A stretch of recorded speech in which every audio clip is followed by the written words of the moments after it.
How's it going, Top Forest TV? My name is Jack and welcome to my preview for Crystal Palace versus Nottingham Forest, taking place today at Selhurst Park.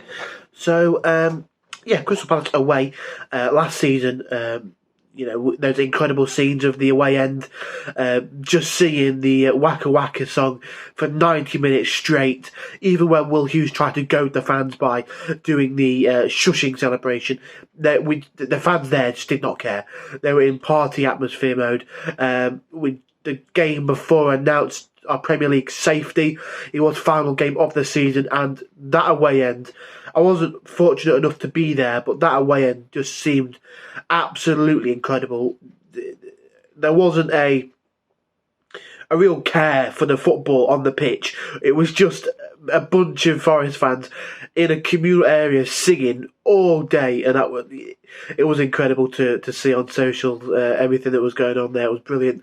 Brought a smile to my face, and I'm sure many other Forest fans' face, seeing those guys go down there, represent us as a club, and just sing their hearts out as we have defied the expectation and stayed in the Premier League. A lot was said last season about the amount of players that we signed, but we stayed up. People going, they've bought too many players, there's going to be no cohesion. That was an absolute load of rubbish, and we showed them that they were wrong.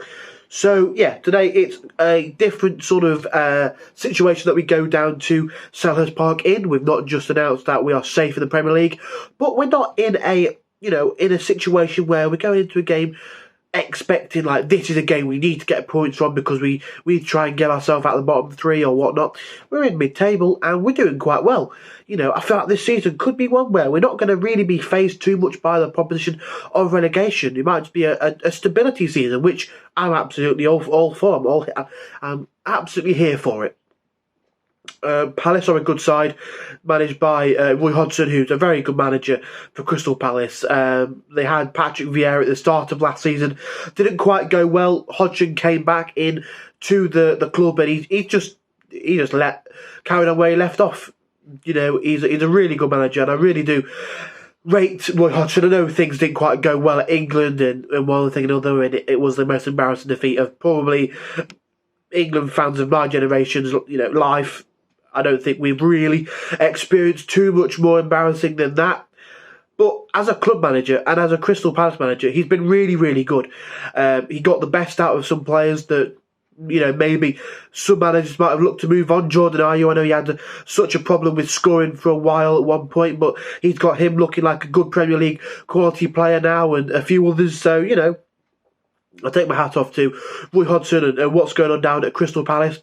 They're a good club. They make a good noise in the stadium. A really good atmosphere there, and a good old school ground. So I've got really nothing bad to say about Crystal Palace, to be honest with you, apart from the fact that they employ Will Hughes, who obviously is an enemy of the Forest fans, coming from Derby and everything that happened in that that awful match that I don't ever want to be reminded of ever again.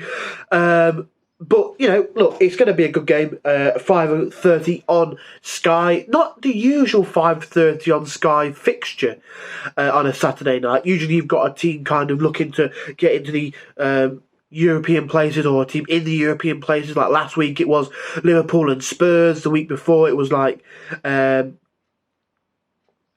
can't remember off the top of my head, but they've had Newcastle, Brighton on there. They've had Newcastle, Brentford, and then they've got Crystal Palace, Nottingham Forest, a potential mid-table clash in the Premier League. I'm not complaining about it. Obviously, as you guys know, I don't easily get to go to games, so being able to watch it on TV is pretty nice for me. And look, I think it'll be a good game. I think both sides are, like I say, not going to be in too much danger this season. Both teams have some really good players within their side. You look at Crystal Palace's defence, Joachim Andersen, I think he's fantastic. I've got him in my fantasy football team, so I wouldn't be too disappointed if he didn't return any points today, because obviously I want Forest to win. But I think he's really good, Joachim Andersen. I think he's really, really good. I think he had a spell at Fulham when they went down in the COVID season, but when he's come to Palace, he's been excellent. He's so composed on the ball, a really solid defender. I rate him highly. I really, really rate him highly. Alongside probably Mark Guehi, To be honest, that could be one of the best centre-half partnerships outside the top six. I really rate that partnership, Gehi and Anderson. I think they're really, really good. Awani will have his hands full trying to battle against those for 90 minutes, but last season he got a goal, and hopefully today he'll be able to get a goal or two as well. So, look, it's going to be a tricky battle between the defence of Crystal Palace and our attack, but I feel confident that Tyrone can weave his magic and do what he is capable of doing, and that's getting goals on the score sheet, causing a nuisance, being a hold-up striker at times, or being a striker that can use his pace in other situations. So, yeah, look, they're a really good defensive unit. Crystal Palace are set up that way by Roy Hodgson, likes them to be quite rigid and resolute, and then they let some of the more creative players like Eze and Elise do what they need to do. Both of them, I'm led to believe, are out for today's game, which is a huge positive for us. I think Eze is absolutely fantastic. I really rate that guy so highly, Berechi Eze. I can't wait to see him do some amazing things in an England shirt. But fortunately for us, he's not playing today, along with Michael Elise, who I think, again, is a really tricky customer. I was going to say good player and tricky customer, but I call him a good customer. He's not bought anything from me. I don't have a business for him to sell in anything, but he's a good player, tricky customer, and I think we're quite pleased that both of those aren't really going to be featuring today, from what I have been able to read online. But, yeah, I'm excited for this one. I think it's a real opportunity for us to go and show what we're about. If we could travel to Crystal Palace and put in a solid performance and get something from the game, a win, I'd be over the moon with. A point I think I'll take. But it needs to be a game where we're showing marked improvement from last season. We struggled extremely on the road, as everyone knows, last year. So to go to Selhurst Park today and to get something will show that we've improved. To go there and put in a performance that shows we deserve to get a win or battle for a point, maybe show something that we can we've improved. I think we should be going there expecting to get something from it. I know Selhurst Park is a tricky place to go, but we need to be showing, look, we've made improvements from last season. These are the sort of teams that we want to be sort of battling for places with in the middle of the table. So we need to go there and really put in a performance that makes it worthy of us being in that position in the table. In terms of my starting 11, then the goalkeeper position has caused me a little bit of a headache, to be honest with you. In fantasy football, I've gone with Alphonse Areola from West Ham and Matt Turner from Forest as my goalkeepers, and I'm going to sort of switch out whichever one has the harder fixture, put them on the bench, put the easier fixture in the team, and I've got Matt Turner in goal today for my fantasy team. But there's been a lot of talk that Vlachodimos might be starting over Turner, so look, that's a bit of a sticky one. I mean, obviously, if he doesn't play, then I'll get the points from Areola against Newcastle anyway, so if FPL-wise, that's not too bad. But, I don't know, would I start Vlachodimos? I don't know. I think Turner had a strange game against Brentford. Wasn't his best game by any stretch of the imagination. Was a bit shaky on the ball and one thing and another. So, look, it'll be interesting to see whether Cooper's pulled the plug straight away. I would maybe give him one more game to show what he can do, and then if it's another shaky performance, bring in Vlachodimos. But for me, I'd probably do that, but I'm not fussed either way who starts in goal.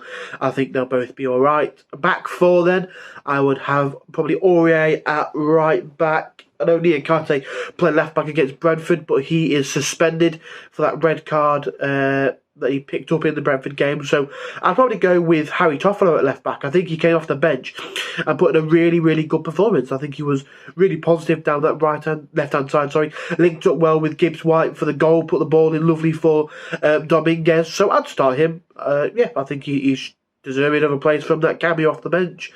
Centre halves, Willy Bolly is a must for me. I think he was brilliant, and he's been brilliant in every game he's played for us. Maybe not every game, but he's not put a foot wrong. He's been solid, and I'd put him alongside Murillo. I think Murillo really impressed me against Brentford. Really impressed me, so I'd start him again. Midfield 2, Sangare and Dominguez for me. I think they're really, really good. That partnership, my goodness me. How we were able to get Sangare for as cheap as we did and swap Dominguez for Freuler is unreal.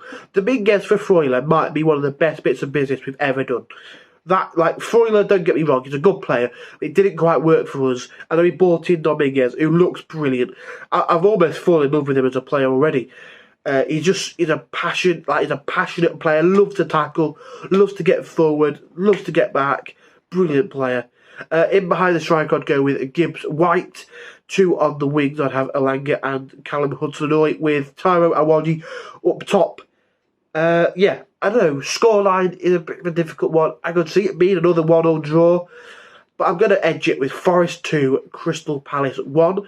Goals for me coming from Emu Sangare and Tyrone Awoniyi. So if you did enjoy the video, smash the like button, subscribe if you're new around it and you haven't already, and come on, you Reds.